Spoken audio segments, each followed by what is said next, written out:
Normally, this is a big celebration. You've got people from all over that come in for an inauguration. We have tours that we typically run down to inaugurations.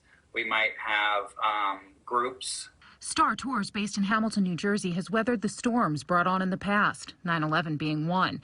But even then, the fleet wasn't sitting idle for long. The motor coach industry runs at about 10% capacity at this point. We have a fleet of motor coaches that have been sitting in the parking lot since March. With many industries getting financial aid, STAR's president says the money hasn't flowed to the nation's 3,000 independently owned motor coach companies, at least not yet. So it's tempting to bring passengers down to celebrate the inauguration in Washington, D.C. But he says it's just not worth the price. This year, we don't have anything planned. That's both a safety reason as well as what Washington, D.C. is doing to make sure that, there's safety in regards to COVID as well as the other political issues that are going on. The company had planned to bring groups down, practicing social distancing and with mandatory mask wearing for passengers.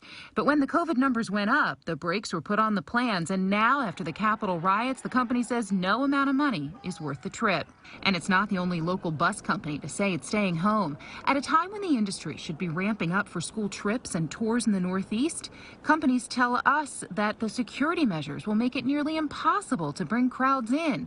And after last week's riot, the call, why financially difficult, is an easy one to make. Just 2 days after announcing plans to tighten its security around rentals, Airbnb announced it's canceling all reservations around inaugural events, promising refunds to those who wanted to be in D.C. As for Star and bus lines like them, there is hope. With a vaccine and a calmer political climate, revenue will increase once they can hit the road again. We try to control what we can control and know that at the end of the day, we've got to feel good about what we're doing for our passengers, that we're doing the right thing as best as we believe. Deanna Durante, NBC10 News.